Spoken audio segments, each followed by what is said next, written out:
Falar sobre desenho é uma atividade provavelmente inútil, porque o desenho quase que não tem exterior a si próprio. Isto é, todos nós desenhamos, de uma forma ou de outra. Todos nós desenhamos ou desenhamos. Não há provavelmente ninguém que não tenha uma experiência da prática de desenho.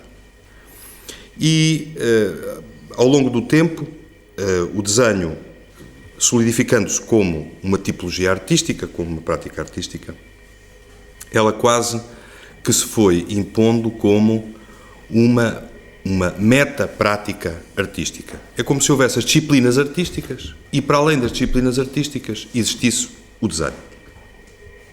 Ainda de uma forma muito peculiar, porque há uma semelhança clara, para mim, entre o desenho em geral, não estou a falar especificamente do desenho enquanto prática artística, o desenho em geral, e a fotografia e a forma como nós utilizamos a fotografia. À semelhança do que acontece com o desenho, toda a gente faz fotografias. Toda a gente desenha e toda a gente fotografa. E o desenho possui, como a fotografia também possui, um valor de uso próprio. Quer dizer, nós tiramos fotografias porque temos um valor de uso para a fotografia. Tiramos fotografias porque queremos guardar memórias da família, tiramos fotografias porque queremos guardar memórias de momentos importantes, de paisagens que nos impressionaram ou do desastre de automóvel que tivemos e que queremos registar para mandar para o seguro. Também do desenho temos um valor de uso da prática do desenho que é muito semelhante ao da fotografia nesse sentido.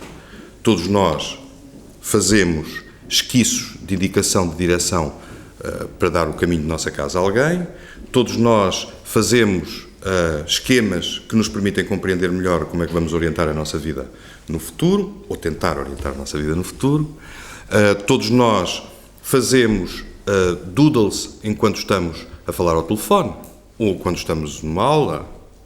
Não sei se têm a mesma experiência que eu, do enorme gasto pouco ecológico de folhas e folhas de papel de cadernos de escola preenchidos com desenhos, não é? Que não tinham outra função senão serem uma espécie de atividades mântricas ou de alinhamento ou de auxílio da memória. Portanto, escrever sobre desenho, falar sobre desenho, é uma tarefa que enfrenta uma dificuldade primeira, que é a de identificar qual é o objeto de análise de que vamos falar. De que é que nós falamos quando falamos de desenho? Da mesma maneira que podemos interrogar-nos de que é que nós falamos quando falamos de fotografia. Já nem tecnicamente conseguimos definir exatamente o que é fotografia. No campo do desenho, tecnicamente não tem qualquer sentido, porque o desenho utiliza todo o tipo de materiais inscritores, todo o tipo de suportes, sejam desenhos feitos na parede, sejam inscrições feitas nas mesas, sejam desenhos feitos em folhas ou em qualquer outro suporte. Portanto, o desenho recobre uma multiplicidade de suportes. Mas também o desenho cobre uma multiplicidade de práticas muito amplas, desde estas que são as nossas práticas íntimas de utilizar o desenho para as funções do nosso dia-a-dia, mas os desenhos o desenho inclui também os desenhos preparatórios que os artistas fazem para as suas obras, os desenhos de projeto feitos pelos arquitetos, ou pelos engenheiros, ou por toda a gente que tem que realizar um projeto, nem que seja um desenho de uma estante lá para casa. O desenho encarado como um médium específico, com regras próprias. Esse desenho informal de canto de página. O desenho utilizado como forma comunicacional, na banda desenhada, por exemplo. O resumo de conteúdos dados para comunicação. Há aqui professores, que eu sei que há aqui professores, que provavelmente fazem desenhos e esquemas nos quadros para comunicarem uma ideia ou transmitirem um pensamento aos seus alunos. Ou mesmo o desenho numa fronteira muito próxima com a escrita. Muitas mensagens que nós encontramos escritas, muitas mensagens que manualmente encontramos escritas, elas são escritas, são texto, mas passam fluidamente do texto para o desenho, ou porque incluem pequenas marcas gráficas que não são as marcas gráficas canónicas, se for uma mensagem amorosa, pode ter um coração desenhado, não é? Pode ter um pequeno desenho que prolonga o texto escrito, ou então, em toda esta cultura urbana, dos grafites na parede, ou dos tags, como diz o meu filho, não é?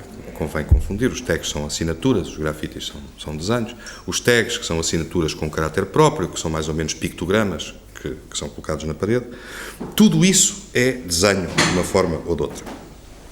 E, portanto, numa primeira abordagem, falar de desenho, em termos gerais, não tem grande sentido, porque é um campo demasiado amplo para poder ser tratado como um todo. Ele envolve práticas que são díspares entre si, são muito diferentes entre si, e que, portanto, não podem obedecer a uma lógica, da mesma forma como, quando nós falamos de pintura, conseguimos circunscrever um campo daquilo que nós entendemos ou imaginamos como pintura. Mas, quando falamos do desenho, temos um campo demasiado amplo e diversificado, estratificado em termos de práticas, hierarquizado em termos funcionais e muito diverso em termos epistemológicos para nós podermos dizer isto é o campo do desenho. O campo do desenho é grande demais para isso. Por outro lado, quando, neste caso, temos uma exposição de desenho, nós estamos a entender o desenho circunscrito dentro de um determinado tipo destas práticas, que são os chamados desenhos enquanto prática artística. Os desenhos que nascem do campo da arte, que se reportam de uma forma ou de outra ao universo artístico e que, como qualquer prática artística, os desenhos pedem de nós uma opinião, pedem de nós um juízo, a produção de um juízo. Todas as obras de arte, de uma forma ou de outra, pedem de nós um juízo. Quando nós estamos perante uma pintura ou perante uma escultura, compulsivamente nós produzimos juízos.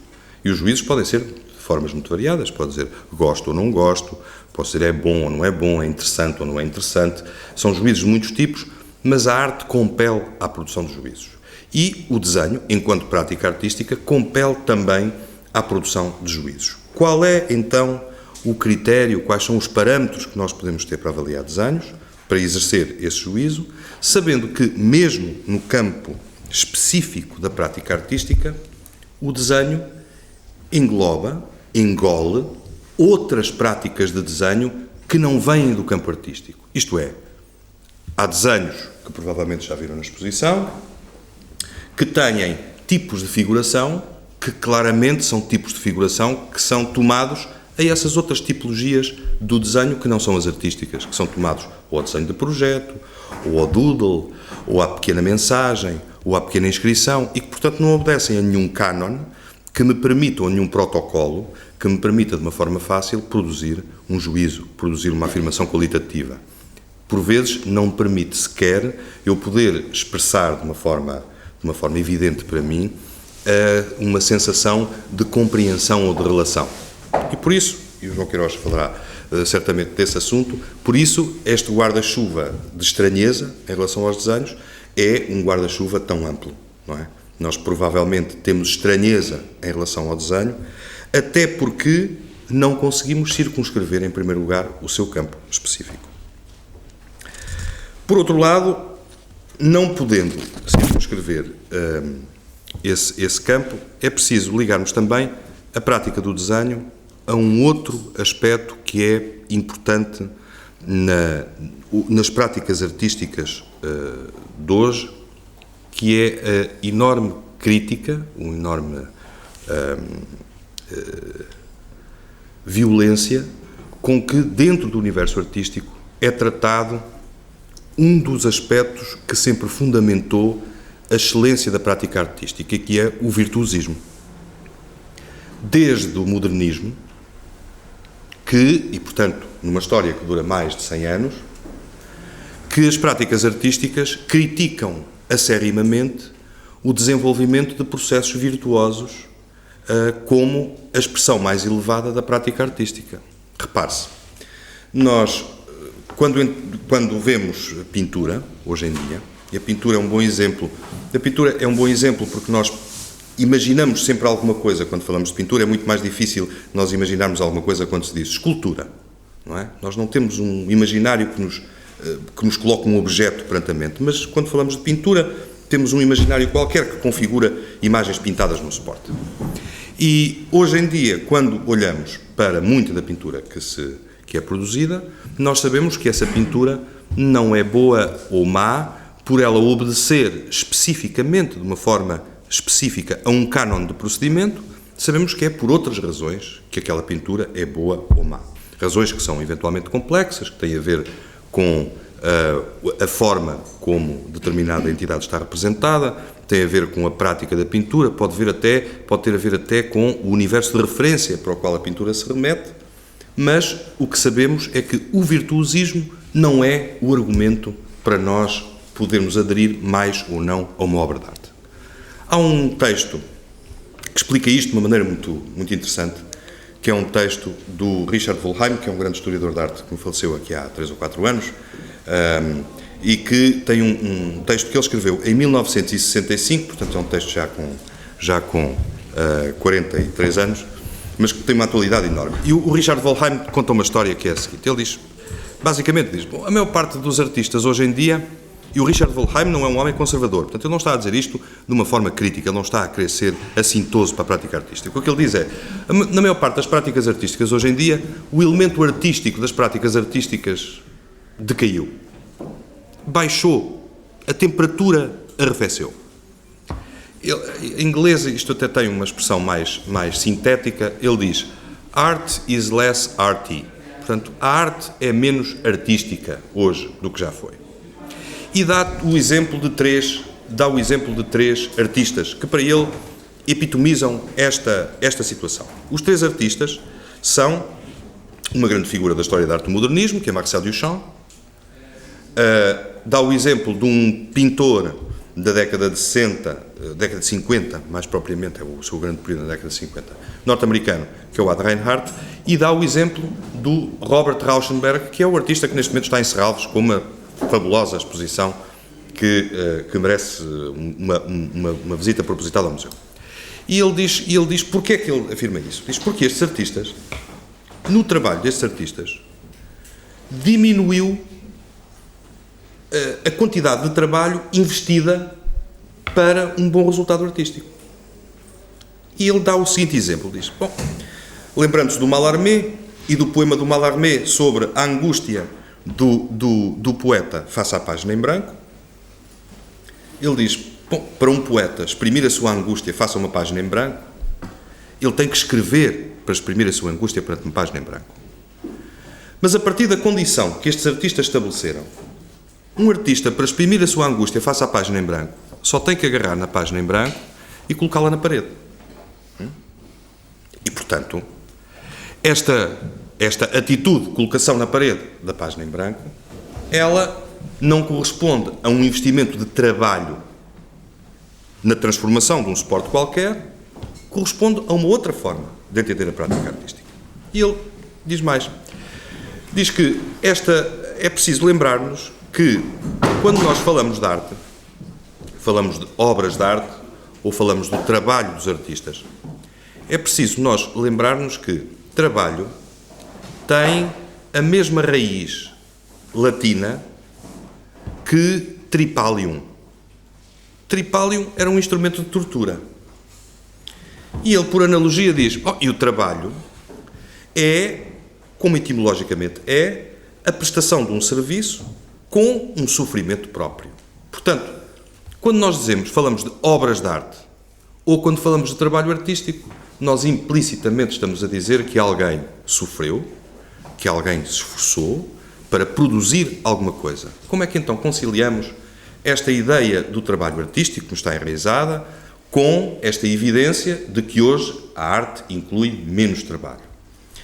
E ele faz a seguinte analogia, diz que quando um pintor pinta uma tela, o momento da sua produção pode ser dividido em 2 instâncias.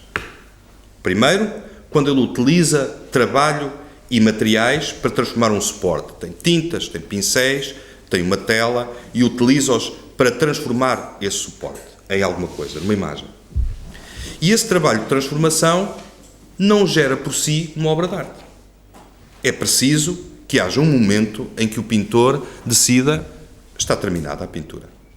A partir do momento em que o pintor diz está terminada, ele operou ele teve esse toque de Midas em que transformou matérias-primas e esforço de trabalho investido, para utilizar quase uma teoria marxista clássica de trabalho, em que utilizou esses dispositivos para produzir uma obra de arte.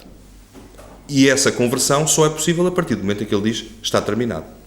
Há uma história famosa do Pierre Bonnard, pintor notável, que tinha uma enorme dificuldade em terminar as suas obras e que chegou a ser preso num museu para o qual ele tinha vendido um quadro e que foi apanhado com a paleta, não é, debaixo do sobretudo, ainda a retocar o quadro na parede, já na exposição, e foi preso, porque já tinha vendido a obra já não lhe pertencia. Não é? Mas tirando essa caricatura, o momento em que uma obra é uma obra de arte é o momento em que o artista decide que aquilo já é uma obra de arte. E, portanto, daí o Richard Wollheim infere que na produção artística existe o componente de trabalho e existe uma segunda componente que é a componente de decisão. E que a componente de decisão nestes artistas que são menos arty, a componente de decisão inverteu a equação com o trabalho. Se o trabalho ocupava para a maior parte dos artistas uma grande parte do investimento na obra e a decisão era o momento final, para estes artistas o trabalho investido é pouco, mas o processo de decisão é longo e grande. E, portanto, são obras que nascem de processos mentais de decisão. Isto para dizer que, hoje em dia, portanto, na prática artística em geral, o virtuosismo, isto é, a aplicação de um esforço de trabalho para desenvolver uma competência muito específica e conseguir resolver um problema visual a partir de uma competência muito específica e sofisticada, hoje em dia ela é frequentemente substituída por uma outra forma de proceder que implica o desenvolvimento também de competências específicas, mas aplicadas a esse esforço de decisão, a esse processo de decisão em relação à metodologia, em relação ao processo ou em relação aos términos da obra. Em relação ao desenho, se fizermos uma analogia em relação ao desenho, e ao estatuto peculiar do desenho no interior do ensino das artes, é curioso verificarmos que a forma como o desenho é tratado no interior do ensino das artes é muito frequentemente tratado como é tratado o ensino da música ou o ensino da dança em termos clássicos. Isto é, a componente de domínio virtuoso ocupa, e não tem que ser, não é necessariamente mau que assim seja, ocupa um lugar importante dentro da aprendizagem, digamos, da forma de fazer, da forma de representar, da forma de inscrever que o desenho vai constituindo. Portanto, se por um lado nós, nas artes em geral, conseguimos entender uma abordagem que é uma abordagem mais, digamos, a partir do conceito ou do processo da decisão, no caso específico do desenho, nós continuamos a valorizar ou a atribuir um significado especial a uma determinada forma de mestria ou de domínio de possibilidades de representação, de técnicas de representação dentro do universo do desenho. Em qualquer dos casos, portanto, do desenho, da música e da dança, há uma ilusão de que esta proficiência, esta maneira proficiente de fazer, não tem ideologia. Ela é só uma maneira de fazer e não tem qualquer componente ideológica em si, o que de facto não é verdade, mas ela continua, apesar de não ser verdade, essa ilusão continua a ocupar uma boa parte da estrutura de transmissão do conhecimento no universo do desenho. E repare-se que esta componente, esta forma de trabalhar o desenho e de entender o desenho, ele prende-se com uma determinada sofisticação do próprio desenho enquanto tal. O desenho é uma forma muito curiosa, aliás, estes desenhos da Émilie Jacir quase que são didáticos em relação a esse aspecto, quase que o demonstram. O desenho é um jogo de representação a partir de algo que não existe no mundo. Não é? O desenho joga com uma operação fenomenológica e frequentemente também é uma operação muito intelectualizada, de jogar com a ideia de interior e de exterior, a partir de uma fronteira, de uma linha de marcação que é o traço. E se nós atentarmos um pouco no mundo que está à nossa volta, aquilo que não existe no mundo são traços que deem a diferença entre o interior e o exterior, entre um objeto e outro. Portanto, o que o desenho representa é o que não existe no mundo. É uma espécie de teologia negativa. O desenho representa um processo fenomenológico, embora não represente a partir daquilo que nós vemos, mas da maneira como nós percepcionamos. Isto é, nós entendemos que aquela linha é uma divisão entre uma coisa e outra, entre um plano e outro, entre uma distância e outra, mas sabemos que essa linha não existe no mundo, porque nós não temos contornos à volta. Não é? Se há coisa que não temos, são contornos. E, portanto, o desenho desenvolve-se sempre num contínuo de relação de quem produz o desenho com o campo visual, com o campo da visão, com o que está à nossa volta. E a prática do desenho é sempre orientada como uma espécie de processo permanente de reorganização do campo visível a partir de um conjunto de protocolos nos quais nós frequentemente não pensamos, que temos a ilusão de que são naturais, mas que às vezes são muito sofisticados. Alguns são mesmo tecnicamente muito sofisticados, como por exemplo a perspectiva, não é? Que é um protocolo de representação. Nós não pensamos na perspectiva, mas percebemos o que está longe e o que está perto, percebemos a profundidade a partir desses códigos que não são não são objeto de pensamento para nós, mas que nós instrumentalmente lemos no desenho. E é evidente que este conjunto de protocolos e esta metodologia ela tem um depósito histórico e tem um depósito cultural. Não é? Nós sabemos que quando os portugueses chegaram ao Japão, os japoneses ficaram muito surpreendidos com a metodologia da perspectiva como sistema de representação. Não é? Eles não tinham a perspectiva como sistema de representação, tinham outros sistemas também complexos e sofisticados, o João Queiroz sabe muito mais disso do que eu, mas não tinham a perspectiva enquanto sistema. E isso foi uma introdução cultural importante, porque era oriunda de uma outra forma de exercício do pensamento, de uma outra forma de exercício de um determinado tipo de racionalidade. Por outro lado, o desenho tem, para além deste lado mais cognitivo que estamos a falar do desenho, o desenho tem uma ligação muito forte a uma determinada, digamos, tipologia dentro do universo de produção artística, que é aquilo a que se convencionou, que se chama normalmente estilo. Nós acreditamos que o desenho, porque tem uma ligação muito forte, ou acreditamos que tem uma ligação muito direta entre a mão e o cérebro, que o desenho nos dá acesso a uma verdade da arte, uma verdade com V grande, uma verdade da arte que não é produzida por outras formas de expressão artística. Como se nós, através do desenho, tivéssemos uma espécie de insight, uma espécie de acesso direto ao processo criativo do artista, como se no desenho não pudesse haver mentira. Como se o desenho nunca mentisse. E, portanto, o desenho, por essa ligação à manualidade, tivesse sempre um caráter absolutamente genuíno. E, portanto, quem desenha está a ligar-se à verdade, hipoteticamente, mais recôndita da criação artística. E por isso, frequentemente, nós encontramos discursos muito poéticos também sobre o desenho, sobre a forma como o desenho é quase uma atividade primitiva, como o desenho está ligado a uma espécie de necessidade profunda, não é? Porque temos, em relação ao desenho, atribuímos-lhe uma espécie de conotação também moral ou ética. Não é? O desenho é o suporte da verdade na criação artística. Este tipo de convenções sobre o desenho parecem-nos completamente naturais. O desenho tem essa ilusão de que é o suporte de uma série de convenções naturais. Por vários motivos. Primeiro porque nós somos dados, desde muito novos, a construir formas de representação realistas em relação ao mundo. O desenho produz representações do mundo e a forma de representar o mundo, nós sabemos, todos que têm filhos sabem isso, e os que não têm filhos já foram crianças, fizeram um esforço de memória, lembram-se que nós temos, o desenho é uma forma de compreensão do universo visível.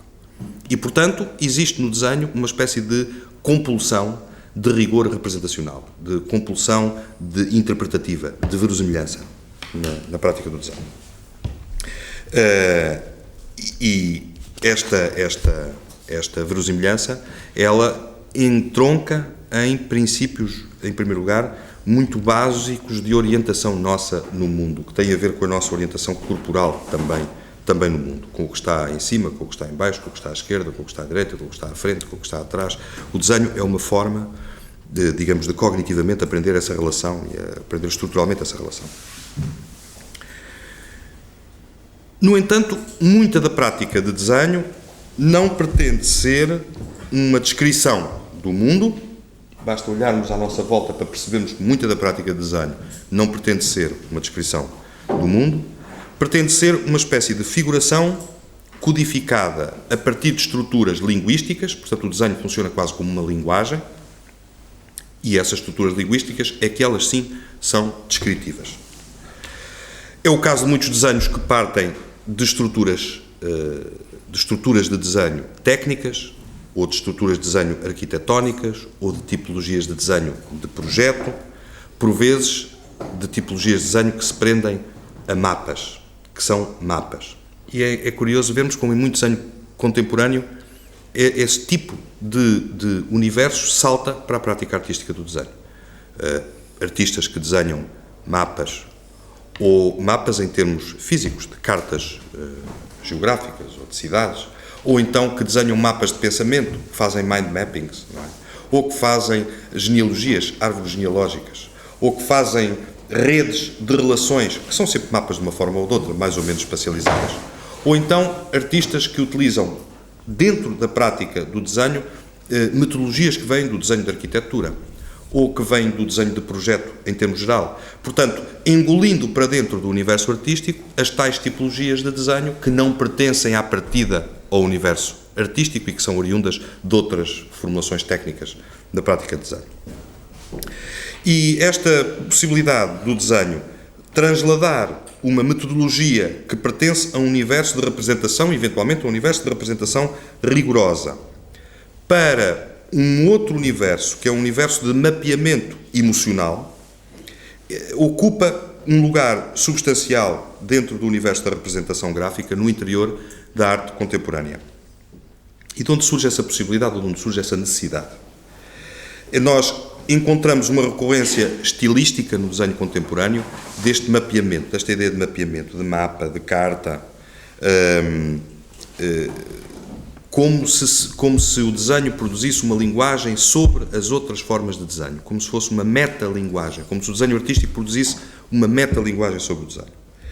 Embora, muitas vezes, o seu foco seja o da conversão dessas linguagens que vêm do universo da representação rigorosa para contextos que não têm a ver com esse, têm a ver com problemas emocionais, ou problemas sexuais, ou problemas de identificação de género, ou problemas emocionais. Às vezes, essas metodologias rigorosas são colocadas ao serviço de mapeamento de situações que dizem respeito à geografia emocional do autor, à geografia emocional do artista. Estou-me a lembrar, por exemplo, de um artista chamado Guilherme Cuitca, que ao longo de anos e anos tem desenhado mapas. E esses mapas são sempre mapas feitos a partir de uma memória emocional de um lugar que não tem a ver com o rigor da representação daquele lugar. Às vezes é uma conjunção de lugares que ele cruza num mapa que corresponde à sua experiência pessoal e não a uma qualquer necessidade de representação rigorosa. E neste caso, frequentemente, acontece uma operação que é interessante, mas que para nós resulta numa determinada estranheza, quando olhamos para os desenhos, que é, no caso dos desenhos técnicos, que possuem códigos representacionais que são validados para dentro de comunidades de referência, quer dizer, um desenho científico é um desenho que tem determinados códigos válidos para a comunidade que utiliza esses desenhos. A validade destes desenhos situa-se ao nível da constatação de uma determinada verdade da imagem do desenho. Um desenho de um mapa, no contexto da cartografia, tem critérios de aferição da sua verdade, da validade dos seus códigos descritivos. No caso de desenhos artísticos, que usam metodologias apropriadas, por exemplo, à cartografia, ou outro sistema qualquer de representação rigoroso ou científico, o critério de aferição desses desenhos deixa de ser o do rigor dentro de uma comunidade de referência, mas passa a ser um critério estético, não é? Passa a ser objeto de um juízo que é um juízo feito a partir dos mecanismos da nossa sensibilidade. E, portanto, a situação resulta particularmente complexa, porque os desenhos apropriam, dentro do contexto artístico, métodos que são científico-analíticos mas que se exercem ao serviço de um outro contexto de recepção. E, portanto, eu posso ver um desenho absolutamente rigoroso de projeto, que se sabe que eu não devo lê-lo como um desenho rigoroso de projeto, devo lê-lo como um objeto estético, embora eu utilize uma linguagem que lhe é estranha. Como se nós estivéssemos a ouvir alguém falar uma língua, que, no entanto, essa língua não é aquilo sobre o qual eu devo exercer a minha tentativa de compreensão, é uma outra língua, uma outra regra e uma outra gramaticalidade que é suposto ser mais fluida e mais emotiva e mais complexa, também, se quiser. Há um filósofo chamado Paul Ricoeur que falava, a propósito do texto, da textualidade, dizia que os textos produzem quase mundos. É como se fosse um mundo do texto. O desenho também é assim. O desenho produz quase mundos. E mundos esses que nós temos que ir descodificando e encontrando essas regras, esse ventriloquismo que o desenho produz sempre a partir de mecanismos gráficos de representação diversos. Finalmente, não quero ocupar mais tempo, que certamente o João Queiroz tem coisas bastante mais interessantes que eu para dizer. Uma questão interessante no desenho, que diverge das outras práticas artísticas, é a validade, no seio do desenho, dos chamados de processos inatuais de representação. Isto é, nós, na maior parte das práticas artísticas contemporâneas, estamos sempre à espera do novo, de uma atualidade qualquer, de uma premência qualquer do momento. O desenho admite, ao mesmo tempo, no presente, o exercício de formas completamente inatuais ou que não pertencem às metodologias que representariam, hipoteticamente, um avanço, uma exploração ou uma qualquer vanguarda na prática artística. Isto é, um artista que se situa dentro desse campo lato, que possamos chamar a vanguarda, pode utilizar no desenho metodologias de representação que são metodologias, por vezes, retiradas e aprendidas com muita solidez na história do desenho, na história da prática do desenho. E, portanto, podemos dizer que no caso do desenho, a ideia de evolução ontogenética, não estou a dizer filogenética, não estou a dizer ontogenética, não é a evolução própria, a evolução de conjunto, não tem qualquer sentido. A ideia de evolução não tem qualquer sentido. Pode ter a nível da prática individual de cada um, de cada pessoa que pratica desenho, mas em termos gerais não tem qualquer sentido. O desenho é uma prática, é um novelo de práticas que podem ser sempre recursivas. Eu posso encontrar um desenho muito importante na atualidade que utiliza metodologias de representação, que são metodologias retiradas ao século XVII ou ao século XVIII e que, no entanto, são tão válidas como outras quaisquer metodologias, como alguém que utiliza um computador para produzir os seus desenhos ou utiliza qualquer metodologia contemporânea. Portanto, o desenho é um campo de gigantesca liberdade. Esta inatualidade possível da prática do desenho está presente na fluidez e na possibilidade de utilizar todas as tipologias de representação. Podem-se utilizar desenhos infantis. Há artistas que utilizam tipologias de desenho infantis, ou podem utilizar escrita, ou podem utilizar mensagens vernaculares, ou podem utilizar anotações utilitárias, ou podem utilizar desenhos que são muito mais oriundos da patologia psíquica. Quer dizer, todas as possibilidades de inscrição gráfica conseguem obter um lugar dentro deste campo fluido que é a prática do desenho contemporâneo. E, se quisermos,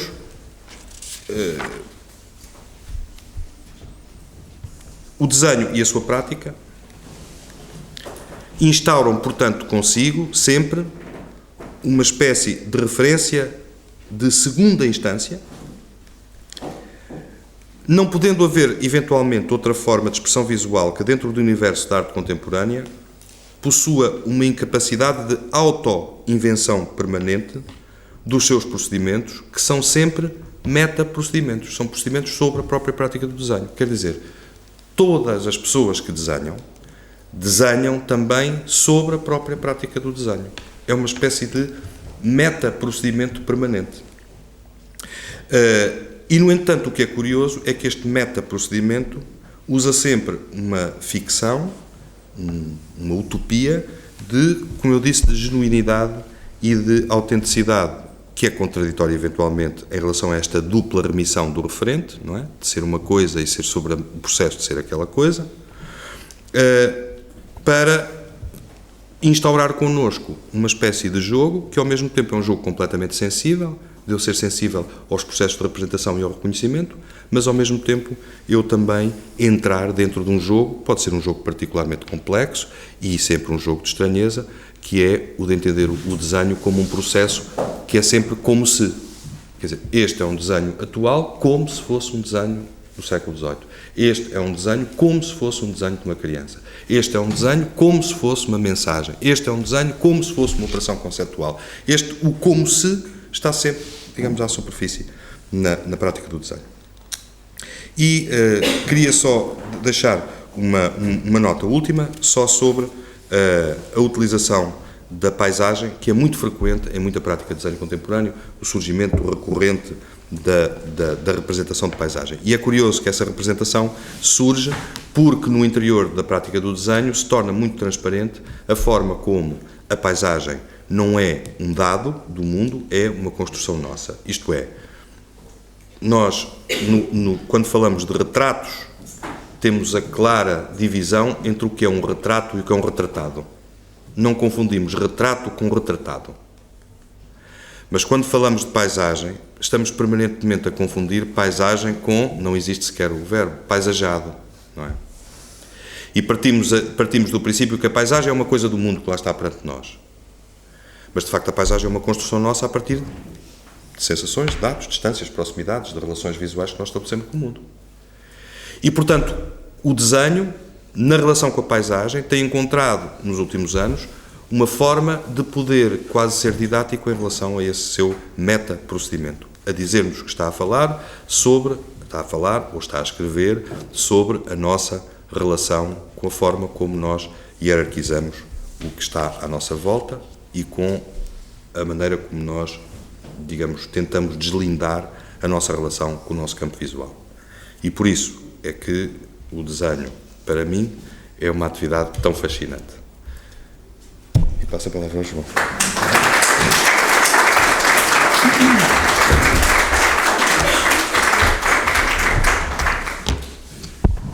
Bom, eu faço minhas as palavras de agradecimento que o Delfim proferiu a todos e queria, na minha breve conversa convosco, ir um bocadinho mais não desta maneira como o Delfim colocou, quase com um panorama das preocupações e dos problemas que se colocam contemporaneamente a uma atividade tão básica que é a atividade do desenho. E é interessante verificar que, se mutatis mutandis, mudando as coisas que devem ser mudadas, poderíamos falar do desenho, como o Delfim falou, como da nossa maneira de utilizar a palavra. Também fazemos assim, também falamos de diversas formas, diversas coisas, que tudo isso acontece quase que paralelamente em termos de a nossa representação gráfica do mundo e a nossa representação em termos de linguagem linguística do mundo, que coloca precisamente os mesmos problemas. E é engraçado verificar também como o desenho, de alguma maneira, está sempre com essa atividade da língua, com essa atividade do falar, em oposição, em complemento, em luta, talvez, e até, às vezes, em confluência. É muito engraçado verificar isso, porque eu penso que, em relação ao desenho, o primeiro exercício que nós temos de fazer quando olhamos para um desenho, e quando olhamos para um desenho estranho, é como falamos dele. E será que a nossa maneira de falar das coisas é conveniente para falarmos deste desenho em concreto, ou ele está-nos a pedir para que falemos de outra maneira? A nossa maneira de falar não é universal. É uma coisa mediada, é mediada pela compreensão da língua, mas se virem a atividade da poesia, aquele grande esforço que faz para ultrapassar os modos comuns de dizer, para se relacionar com o mundo, é muito paralelo com o desenho. Nós, quando interpretamos um desenho, interpretamos quase sempre com palavras. Evidentemente que o poderemos interpretar também de outra maneira, com a nossa sensibilidade, com o nosso entendimento para além das palavras, mas a primeira maneira que o fazemos como interpretantes do desenho é utilizar o nosso vocabulário, é utilizar aquela maneira que nós acedermos ao mundo em termos das definições que as palavras dão a esse mundo. O desenho normalmente luta contra isso. Como é que eu acedo ao mundo para além do que está determinado? E esse acesso ao mundo está determinado de duas maneiras. Em primeiro lugar, pela maneira como falamos dele. Dizemos uma árvore, mas não há desenhos de uma árvore, por estranho que pareça. Os desenhos de uma árvore são naifes. E é muito engraçado que a arte naif é a arte da linguagem, não é uma arte de desenho, não é uma atividade artística. É assim, esta árvore tem um tronco que está baseado aqui no terreno, depois tem não sei quantas folhas e 17 maçãs. Isto é linguagem. No desenho não é, o desenho ultrapassa um bocado essa linguagem. Isso constitui logo ao princípio, e aí vou entrar no tema, que é o tema desta exposição, ao princípio uma certa estranheza. Como é que eu acedo a esse estranho do desenho? Para já, um desenho propõe-nos logo à partida um modo de ser apreendido. Ou seja, qualquer desenho, a primeira coisa que nos diz é: venha a mim desta maneira. Mas nós vamos da maneira que sabemos, não vamos da maneira que ele nos está a dizer, porque à partida é a primeira vez que o estamos a ver. Como é que eu ultrapasso essa minha relação com o comum, essa minha relação com a minha habitação das coisas comuns? E eu vou remeter aqui para a palavra que está no título desta exposição, que é a palavra alemã unheimlich, que quer dizer aquilo que onde nós não nos sentimos em casa. A tradução técnica é um pouco uma inquietante estranheza, que foi traduzida agora para nesta exposição como estranho. E essa sensação de estranho é uma sensação comum, é uma sensação que qualquer desenho, e às vezes até algum texto, alguma poesia fundamentalmente nos dá. Ou seja, este acesso é pela estranheza. Mas será que algum acesso não seja pela estranheza? Ou seja, o acesso a qualquer coisa não é um sair de casa, que a palavra também alemã quer dizer, ou seja, unheimlich, sair de casa. Sair de casa é estranho logo ao princípio. Um desenho diz-nos assim: ao veres-me, sais da tua casa. E nós propomos a sair. Mas não saímos muito à vontade de casa se a nossa casa também não fosse estranha. Ou seja, a nossa compulsão para sair de casa é porque a própria casa é estranha. Isso é muito interessante, porque a própria poesia, e esta problemática nasceu toda ali naquela zona à volta da Primeira Guerra Mundial, em que toda a gente teve muito essa sensação, que o estranho de fora corresponde ao invés do estranho de dentro. Ou seja, nós vamos para o estranho porque já estranhos somos, e temos todo a grande desenvolvimento da arte a partir do cima, a partir do realismo, que foi a primeira tentativa assim muito agarradinha de que isso não tivesse sido acontecer, mas passado poucos anos logo aconteceu. A partir do realismo dizemos assim: não, o mundo é estranho, mas é estranho das duas moedas, é estranho o que somos e é estranho o que vai ser. E foi assim. Sabemos que o século passado, que a maior parte de nós viveu muito tempo, foi muito estranho mesmo. Portanto, se estamos a falar de estranho, estamos a falar do mais comum. É precisamente essa a tese que eu vou tentar desenvolver. Ir ao estranho é ir ao comum, mas ir ao comum é ir ao estranho. Portanto, e o desenho abre-nos essa porta de estranheza, e essa porta de nos pôr em relação e em vibração que aquilo que pensamos que é comum, que aquilo que pensamos que é heimlich, que aquilo que pensamos que é caseiro, com aquilo que de facto é o mundo que não é. E qualquer obra de arte, e eu vou fazer nesta breve conversa, vou fazer sempre essa comparação entre o que a linguagem faz nos seus métodos e também o que o desenho faz, porque é muito comum nesta relação com a relação com o mundo, que de facto é estranho. E a primeira coisa que um desenho nos propõe precisamente é: a nossa relação com o mundo é estranha. E eu desenho, sou um exemplo que outra pessoa fez, que te vai propor a ti, que estás a ver, uma relação com o mundo, seja ela qual for. À partida é estranho. Se o desenho é bom, se não é mau, isso é outra conversa. Mas a estranheza está dada à partida. Qualquer desenho é estranho, e qualquer desenho foi feito sobre um desenho estranho e sobre palavras estranhas que o descrevem. Eu vou fazer para tentar, de alguma maneira, não vai ser conseguido, com certeza, mas para tentar, de alguma maneira, enquadrar isto. E fazendo sempre este paralelo entre a linguagem, entre o que fazem os poetas, o que fazem as pessoas que usam a língua e o que fazem as pessoas que usam o desenho. E isto aqui remete perfeitamente para a prática do desenho. E começava com um exemplo um bocado esquecido, que é o exemplo do grande crítico de literatura português, que já morreu há muitos anos, e que se chamava Jacinto Prado Coelho, que era pai do Eduardo Prado Coelho, que infelizmente nos deixou há pouco tempo. O Jacinto Prado Coelho tem já em 76, portanto já dos últimos livros dele, ele tem um livro sobre crítica de literatura, a que deu um título que é um programa em si, que é um título que chamava-se Ao Contrário de Penélope. E isto é muito engraçado, porque o que acontecia com a Penélope? A Penélope descia de dia e descia de noite, para ver se aguentava os pretendentes, enquanto o Ulisses não chegava, para ver se os aguentava ali sem... E então ia fazer, no fundo, levemos a metáfora até ao fim, ia fazendo um desenho e ia desfazendo o desenho. Mas ia fazendo o desenho em público, ia fazendo o desenho em público e ia desfazendo o desenho em privado. É engraçado porque também em privado, em alemão, esta palavra, se quisesse dizer em alemão, esta palavra em privado, ou seja, esta palavra sem ninguém ver, quase em segredo, essa palavra é heimlich. Ou seja, fazia heimlich, não é, em privado, sem ninguém ver, porque a palavra heimlich também pode querer dizer segredo, por estranho que pareça. Ou as coisas que se fazem sem ninguém saber. Há uma coisa que fica um dito alemão muito engraçado, que ainda está quase provérbio, que é uma coisa do Heine, em que ele dizia que haviam lá uns tipos na Alemanha, sei lá, uns filisteus, que diziam e eu vou dizer em alemão a frase, que é: Sie trinken heimlich Wein und prägen öffentlich Wasser, ou seja, bebem vinho em casa, em segredo, mas para pregar, pregam água. Exatamente, portanto, isso tem essa noção de casa, não é só a noção do que nos está próximo, é a noção também do que fazemos em segredo. E então, o Jacinto Prado Coelho, no seu livro, ao fazer essa referência ao trabalho da Penélope, que é esse trabalho de em público mostrar uma coisa, um desenho, e em privado desfazer, dizia que a crítica, ou seja, o trabalho dele, era ao contrário de Penélope.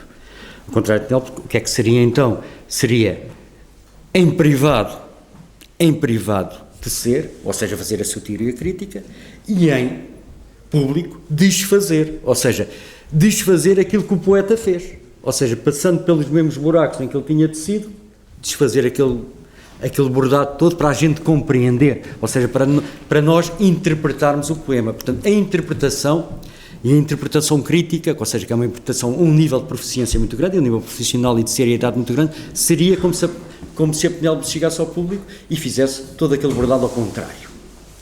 Mas o que fica depois desse desfazer do bordado é um espaço em branco.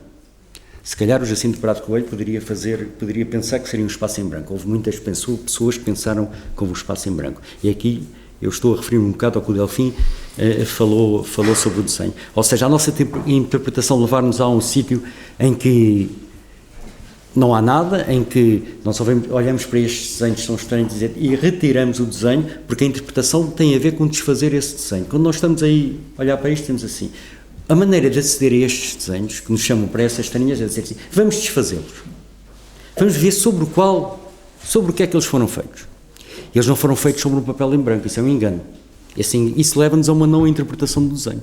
Eles foram feitos sobre muitos outros desenhos que estão lá por trás. Uma cara feita assim foi feita por todas as caras, sobre todas as caras daquela pessoa que fez aquela cara ali conhece.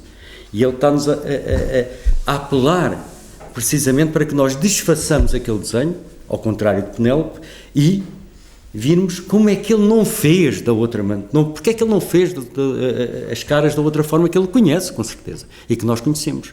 É aquilo que nos é heimlich, é aquilo que nos é comum, é aquilo que nos faz sentir em casa.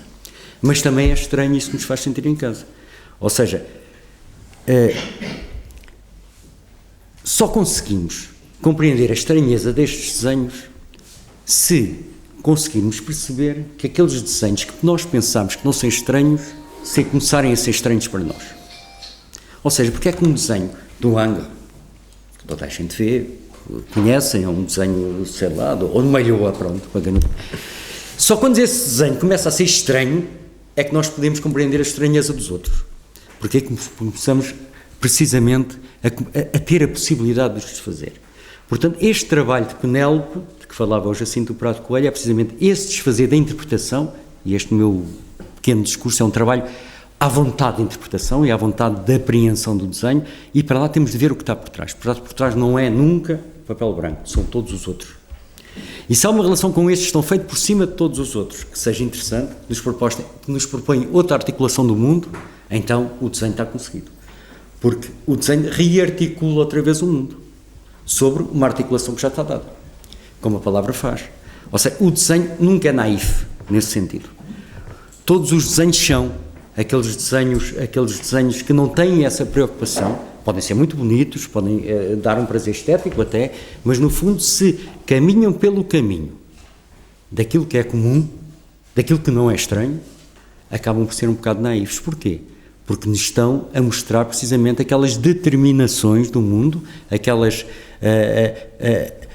coisas que nós já sabemos, aquelas coisas que nós já chamamos, aquelas figuras gráficas que nós já conhecemos. E é precisamente isso que faz uma estranheza de qualquer desenho. Podemos fazer este exercício a qualquer desenho, seja moderno, seja antigo, seja o que for, porque temos de o apagar. E temos de o apagar. Há um exemplo típico. E agora o Delfim já há pouco falou da pessoa, que é um extraordinário desenhador, um extraordinário artista, que ainda por cima temos o privilégio de o ter ainda vivo, não é? Ali no Museu de Serralves, que é uma exposição brilhante, de uma pessoa que... E na história do desenho, esse senhor, que é o Robert Rauschenberg, como já com certeza viram, tem uma atitude em determinada altura que é um pouco sintoma disto tudo. Ele chegou, e é muito engraçado ver isso, pode-se ver no YouTube, porque ele uma vez fez uma entrevista a explicar como é que aconteceu a coisa. Ele uma vez teve uma ideia, era novo, isto já foi há muito tempo, e disse assim: vou buscar um desenho de um tipo muito conhecido, que era o Willem de Kooning, na altura, que era um artista um pouco mais velho, mas muito conhecido na altura, um artista de vanguarda, também um extraordinário bordador de coisas, não é? Uma Penélope também em termos artísticos, e ele lembrou-se, vou lá buscar um desenho àquele senhor e vou-lhe fazer uma proposta, que é daquelas propostas que não se faz a ninguém, que é: dá-me um desenho para eu apagar. E foi lá, cheio de medo, ele conta isto, aflito, miúdo, não é? Tinha pouco tempo, tinha poucos anos, e bate à porta do Willem de Kooning e diz: olha, eu venho cá. O outro já era um senhor mais que conceituado e mais consagrado, e ele diz-lhe: olha, eu venho cá buscar-lhe um desenho, e o meu projeto é apagar-lhe o desenho. E o Willem de Kooning, que era um senhor muito especial também, devia estar numa altura muito especial também, disse: está bem, então venha lá. E ele estava cheio de medo que ele dissesse que não está bem, mas está bem, então venha lá e tal. E ele sentou-se ao lado, ele explicou, não sei o quê, e o Willem de Kooning era rato, e já tinha experiência, e disse assim: está bem, então vais fazer este desenho. Foi lá buscar um desenho, que era um desenho do diabo. Não se sabe qual é o desenho, está apagado, mas era um desenho que era difícil de apagar. Tinha várias camadas, diversas técnicas, umas acima das outras. Uma coisa que nunca mais acabava de coisa. Ele só para aborrecer um miúdo, digamos assim, é este. E ele está bem. E teve tempos a fazer aquilo. Acho que o Rauschenberg teve muito tempo a tentar apagar o desenho. Eu imagino a grande lição que foi. E esse exercício de apagar, que é esse exercício que eu estava a falar há bocado do contrário de Penélope, para um artista como o Rauschenberg, o que teria sido, em termos de pensamento, em termos daquele momento que tivesse a apagar, uma lição extraordinária que ele estava a fazer sozinho. Foi extremamente inteligente em se propor esse exercício. Aliás, vocês vêm aqui e uma das primeiras coisas que podem perguntar também é: como é que esta pessoa se propôs fazer este exercício, fazer esta coisa e não outra? Não seguir só os desenhadores. E neste caso, estamos a falar de propõe-se fazer um exercício. Vou fazer um exercício de desenho desta maneira. Não é a mesma coisa que o desenho da escola, não é? Em que o professor nos propõe um exercício, nós cumprimos melhor ou pior. Mas os artistas que fazem desenho, das primeiras coisas que fazem, eu tenho de propor, isto é uma responsabilidade do diabo, não é? Eu tenho de propor um exercício a mim próprio. Pode chegar aos níveis de sofisticação e de exuberância e de sofisticação como o Rauschenberg, não é? Que propôs um exercício de apagar um desenho de um senhor daquela altura, só como previsão de exercício já é extremamente brilhante. Ainda por cima aprendeu imenso com isso. Ou seja, como é que este exercício de apagar o desenho, ou tentar, mas estava lá tudo por trás do desenho, não é? Imaginemos ela apagar o desenho, não aparecem as outras imagens, mas com certeza o Rauschenberg pensou nisso. Este desenho é feito assim, é uma coisa mais ou menos abstrata, mas por trás deste abstrato estão os outros abstratos anteriores. Por trás deste abstrato anterior está o modernismo. Por trás deste modernismo está o classicismo, qualquer coisa, o simbolismo, e depois está o classicismo, e ao apagar aquilo, embora sendo o mesmo desenho, ele conseguiu fazer, ou prever, ou imaginar, como toda aquela história, como aquele todo desenho, não era aquele desenho que nos apresentava assim, mas era todos os desenhos que estão por trás. E então ele fez esse exercício de recuperação. E é isso que eu gostava também a apelar neste apelo de interpretação do desenho. Ele está feito sobre quê? Não é sobre a folha branca de papel. É sobre folhas do dia. Esta é a diferença. pensou que era sobre a folha branca de papel que se fazia. Como se pensou, aliás, que o sentido, e eu aqui estou completamente de acordo com a ideologia que estava presente na fala do Delfim, que é, porque se pensou durante algum tempo que os artistas faziam as coisas originalmente sobre um pano em branco. Eu lembro-me de um filósofo que teve uma importância muito grande em termos de como é que a arte começou a ser pensada a partir do princípio do século XX, que foi um senhor chamado Henri Bergson. Ele tem por acaso, também se pode ver na internet, a internet hoje é fabulosa, pode-se ver essas coisas, as pessoas todas a falar, e tem lá, não foi ele que pôs, obviamente, já vemos, mas tem lá um discurso dele, ele a falar, uma voz assim, e o que ele fala, e é o registro que há radiofónico dele, é quase como no registro radiofónico, eles pensam sempre naquela altura, o que é que eu vou deixar para a humanidade em minha fala, e o que ele deixou para a humanidade era, assim de uma voz, se nós, nos nossos sentidos, não tivéssemos algum interesse nas coisas, não tivéssemos uma necessidade de poder sobre as coisas, se não tivéssemos um véu, se fôssemos completamente transparentes, não era preciso arte. Todos éramos artistas. Ou seja, se nós tivéssemos um acesso imediato ao mundo, nós éramos todos artistas. Hoje em dia já não se pensa assim. Já não é o pano branco que está por trás do desenho, nem o papel branco, não é o pano branco que está por trás da tela, nem o papel branco está, são os outros, é a continuidade dos desenhos, mas isso depois a filosofia e o pensamento europeu também pôs um bocado disso. Mas era essa ideia. Mas já havia essa ideia em embrião. É ver o que está por trás, é ver de onde é que está essa origem da coisa. Todos seríamos artistas, não, ele até diz mesmo, não haveria necessidade de arte, ou todos seríamos artistas, se o véu do interesse, se o véu da nossa relação sensível com as coisas, não fosse mediado por nada. E aí vamos para outro terreno do desenho. O desenho sempre foi muito tido, teoricamente, como precisamente aquilo que o Delfim também falou há bocado, como aquilo que não tem mediação. Há um processo teórico sobre o definir o desenho foi um problema. No século XVII não se sabia definir o que era desenho. O Velázquez, que era um grande pintor, e fez imensos desenhos, não há nenhum, há uma vista de uma coisa qualquer, mas não fez nenhum, ou não chegou a nenhum, não ligava nenhuma àquela coisa.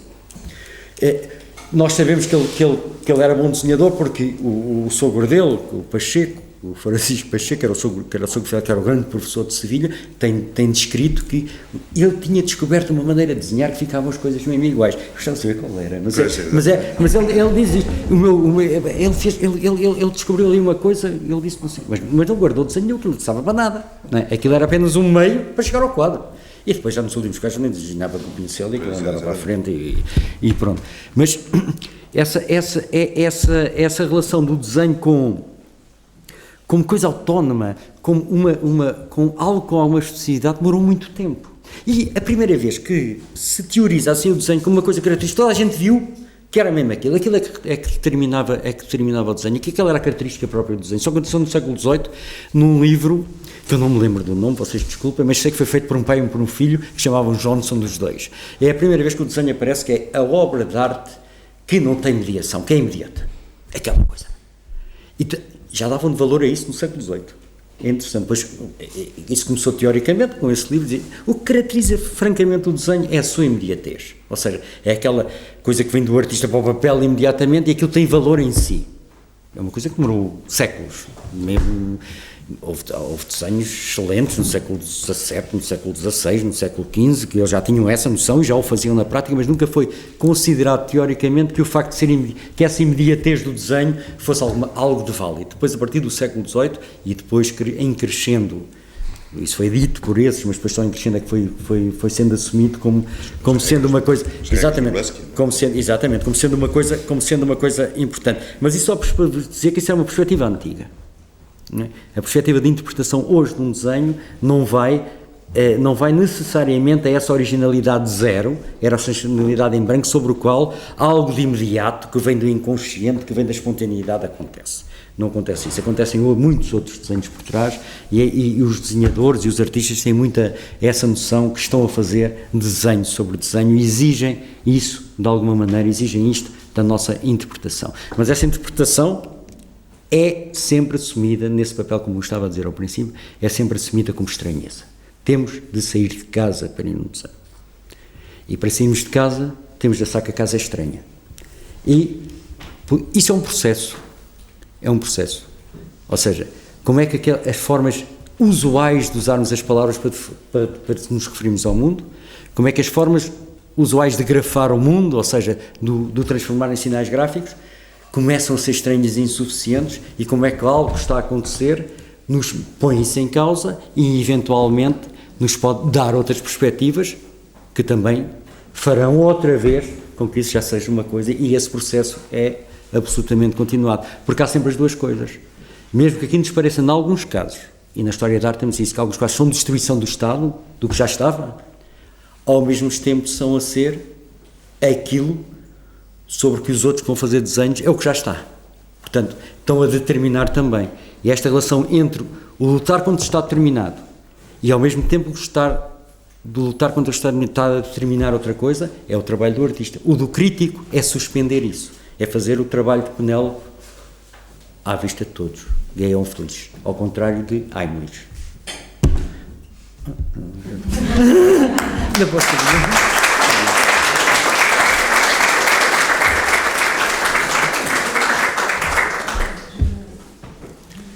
Bom, estamos à vossa disposição para questões, Chegou comentários, para dialogarmos.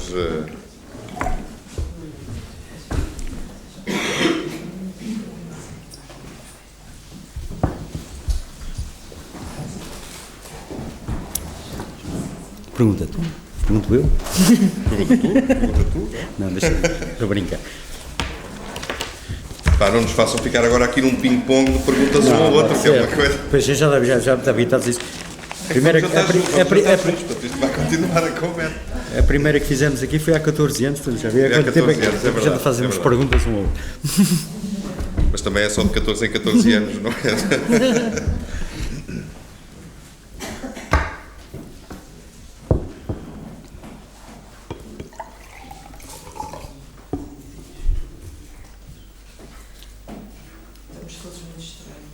Estão estranhos.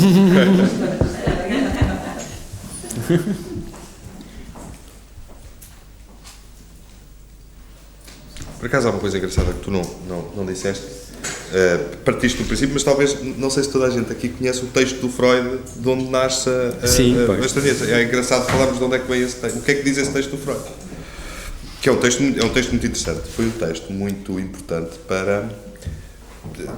É curioso, é de certeza o texto da psicanálise mais importante para mais artistas. Foi dos textos mais influentes para o movimento surrealista, embora o texto foi publicado em alemão em 1911 e ele só tenha sido traduzido para francês em 1925, portanto demorou algum tempo até, e o Manifesto Surrealista é anterior. Portanto, o surrealismo não nasce deste texto, mas o texto depois foi muito importante para muitos artistas. E o que o texto diz é precisamente a partir, o texto chama-se Unheimlich, e parte dessa palavra Unheimlich, a palavra alemã, para dizer o seguinte: Freud diz-nos a multiplicidade de significados que a palavra Unheimlich tem. E começa com a palavra sem o prefixo un, não é? Começa com a palavra Heimlich. Unheimlich é negação, não é? Heimlich. E diz que Heimlich, em alemão, refere aquilo que é familiar, aquilo que é lá de casa, do que é casar. Diz, bom, mas as coisas que são de casa, que são caseiras, são coisas que são privadas. E, portanto, privado, em alemão, em oposição ao público, privado também se diz Heimlich. E o que é privado é aquilo que não é para ser divulgado. E, portanto, segredo, em alemão, também se diz Heimlich. E aquilo que tem um segredo é aquilo que comporta um mistério. E, portanto, mistério, em alemão, também se diz Heimlich. E aquilo que é misterioso é aquilo que é estranho. E, portanto, estranho, em alemão, também se pode dizer Heimlich. O que quer dizer que Heimlich e o seu contrário, unheimlich, coincidem. É uma palavra que tem uma volta semântica de 360 graus. Exato. Tanto a palavra e a negação podem querer dizer a mesma coisa. A palavra e a negação podem querer dizer a mesma coisa. É estranho, mas é assim. É estranho, mas é assim. E portanto, e depois, a partir dessa, e depois, claro que isto, a Freud dá-lhe imenso jeito, não é? Claro. Para dizer que a estranheza começa todo lá em casa, não é? Portanto, isto dá imenso jeito à Isso psicanálise. aí Não é? foi mesmo sopa no mel. Sopa no mel.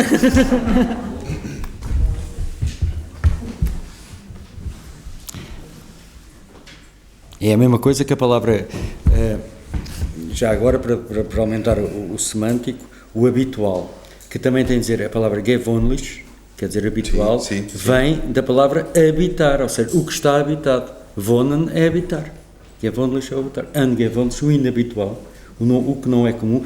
É toda uma semântica dessa... Circular, não é? É circular, que faz entre o estar em casa e o que depois é um tema, é um leitmotiv de uma série de poesia alemã, de uma série de obras de arte, de obras de arte alemã. Não sei se citei há bocado, na primeira elegia do hino do Rilke, que é uma coisa conhecidíssima e é uma grande obra dele. Há uma frase que é extraordinária porque nos dá este sentido estranho também, que ele diz assim: os argutos animais já notaram que nós não estamos muito à vontade, ou muito em casa, no nosso mundo já interpretado. Ou seja, aquilo que está interpretado, que devia ser o que nós estávamos em casa, é precisamente aquilo que é a origem do desavontade. E os animais que são espertos, que estão sempre em casa, não é? Estão sempre a morrer, coitados, não é? Mas estão sempre em casa, já notaram que a gente está assim um bocado esquisito. Ou interpretar o mundo, não vamos ficar em casa, não, vamos ficar pouco à vontade. Mas o contrário também não, porque não somos animais, também não podemos fingir que somos cães. É por isso que os animais não têm arte. Ora, é essa a conclusão, olha, nem ia lá, mas é precisamente essa a conclusão que se tem de chegar e está a falar de arte, não é? Os argutos animais já notaram que nós não estamos lá muito à vontade no nosso mundo que já está interpretado. É uma frase lapidar e de facto é isto que tem a ver, precisamente. É essa inquietante estranheza a inquietante estranheza que não é uma oposição ao nosso mundo normal. Não, é uma chamada de atenção ao nosso mundo normal. É inerente ao nosso mundo normal. Portanto, desenhos estranhos é um pleonasmo. São todos estranhos. E os seus trabalhos continuam a ser estranhos para si? Como?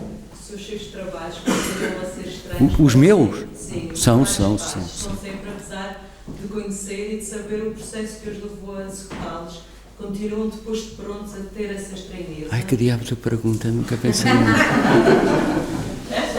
Ainda percebi. Diabo, nunca pensei nisso.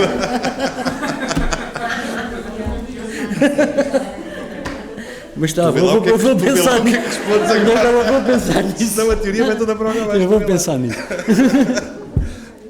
Mas a pergunta é essas perguntas que não precisam de resposta, que são tão bem feitas que respondê-la era estragá-la.